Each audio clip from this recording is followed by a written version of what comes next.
पुढची महत्त्वाची बातमी आपण पाहूयात। नाशिक जिल्ह्यातील तापमान 42 अंशांवर गेलंय। पुढील 48 तासांसाठी उष्णतेचा अलर्ट जारी करण्यात आलाय। तीव्र उकाडा आणि झळा कायम राहण्याचा अंदाज आहे, तर प्रशासनाच्या वतीनं नागरिकांना काळजी घेण्याचं आवाहन करण्यात आलेलं आहे।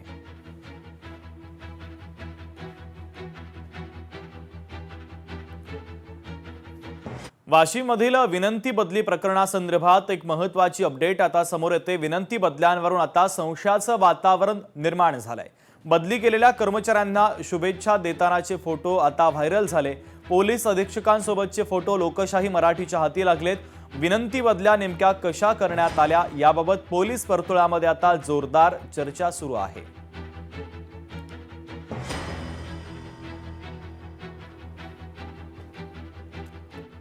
कुंभमेळा प्राधिकरणाच्या नावाने बनावट आदेश जारी करण्यात आले। बनावट आदेश जारी करून 4 कोटींचा घोटाळा करण्यात आला। बनावट वर्क ऑर्डर तयार करून फसवणूक केल्याचा आरोप आहे। भद्रकाली पोलीस ठाण्यामध्ये आता गुन्हा दाखल करण्यात आला। पोलीस प्रकरणाचा तपास करतायत।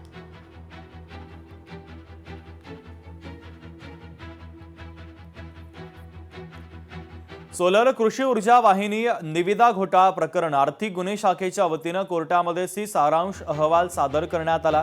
सरकारी कंत्राट मिळवण्यासाठी बनावट कागदपत्रांचा वापर केला जात होता आणि या संदर्भात मुंबईच्या आर्थिक गुन्हे शाखेनं कथित 122.85 कोटींच्या सोलर कृषी ऊर्जा वाहिनी 2.0 निविदा घोटाळ्याशी संबंधित एका एफआयआर मध्ये न्यायालयामध्ये सारांश अहवाल दाखल केला आहे।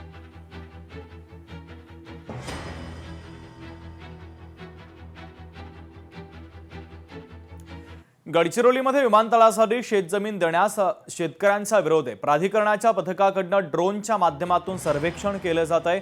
सर्वेक्षण रोखण्यासाठी आता शेतकरी शेतामध्ये जागता पहारा देत आहेत।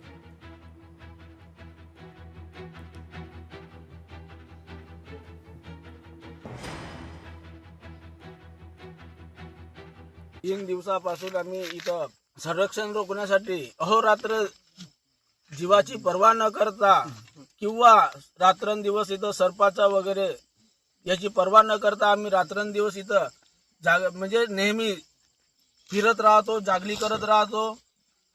एवढा करूनही पोलीस प्रोटेक्शन लावून शेतकऱ्याला दबावण्याचा प्रयत्न करतात आणि शेतकरी आमच्या कोणीही दबावात येत नाही।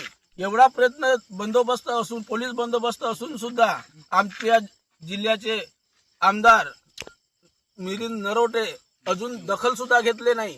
रात्रंदिवस आम्ही या अंधारामध्ये झोपत आहोत।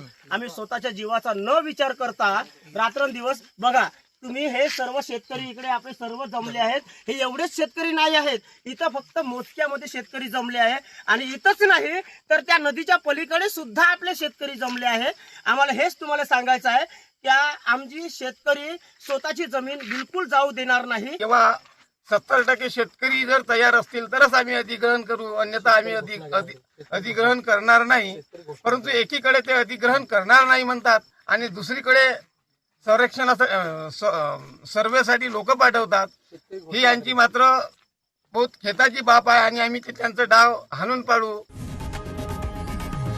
लोकशाही मराठी ऐका, पहा, जागरूक रहा।